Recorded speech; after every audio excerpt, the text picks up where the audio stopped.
Ngayong araw nga mga kapamilya ay samahan nyo nga kami sa pangunguha nitong mga shell na kung tawagin nga dito sa amin ay bagungon. At saktong-sakto pa nga ngayong oras ng ating pangunguha, hindi nga po mainit dahil medyo makulimlim nga ang ating panahon ngayon. Malapit nga po pala kayo sa ilog, dagat o sa may palaisdaan ay baka nga po nakakain na kayo nitong bagungon na shell. At madalas namang pong luto dito ay ginataan. Kami naman po ay madalas naman namin ginagawa dito sa bagungon ay sinasahog nga po namin ito sa gulay po na palaypay. May gata pa din po yun, kaya po sobrang sarap talaga. At minsan naman po ay sinasahog din po namin ito sa ginataang gabi. At pwede din naman po na ilaga nga lang itong bagungon saka isaw-saw po sa suka na may sili o kahit nga po wala na nga pong sili kung hindi ka naman po mahilig sa maanghang. Pero kami naman po mga kafamilya ay nanguha nga po kami ngayon ni Mother para nga po gawing lumpia. May nakapagsabi nga po kasi sa atin na masarap din daw po itong bagungon lumpia, kaya naman po itry po natin ito. Pero bago po pala natin ito maluto mga kafamilya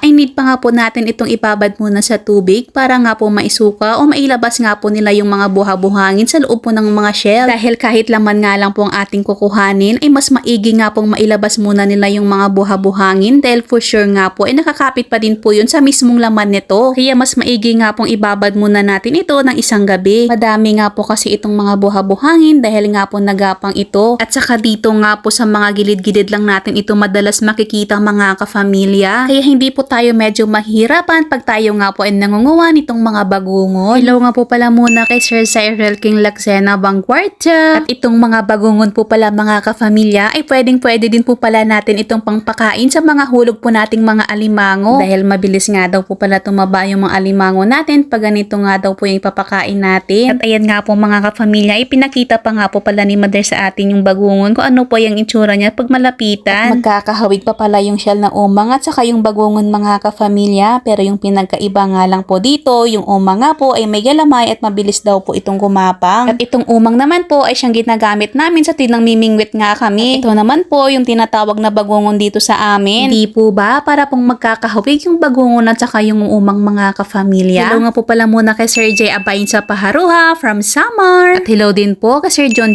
Borbon at kay Sir Dave Ricaborta. Maganda nga po sanang pagpakain itong mga bagungon sa mga hulog po nating mga alimango. Yun nga lang po ay medyo matrabaho kaya madalang lang po namin itong ginagawa. At natatandaan ko pa nga po dati mga kafamilya na mumulot nga po pala kami nitong mga bagungon at ipinapadala po namin sa mga bulubundukin para nga po ipalit ng bigas, saging, prutas. Minsan naman po ay mga gulay-gulay. Isa rin po kasi ito sa mga paborito ng mga taga-bundok dahil nga po sa bihira lang daw sila nakakakain itong mga bagungon. Hello nga po pala muna kay Sir Aaron Clark Idaw, kay Sir Sylvia Jansen ng Kabadbaran City, at kay Sir MC Kupay from Liloy. At habang namumulot nga po pala kami ni Mother guys, ay nakita ko naman itong isang kafamilya natin na namumulot nga din po pala ng bagungon. Kaya abangan nyo po ang kwento niya. Si Mother nga po ay tapos na nga din po sa kanyang pamumulot. Kaya hanggang dito na lang muna ulit tayo guys. Maraming salamat po sa panonood. Please follow, like, and share. God bless. Bye!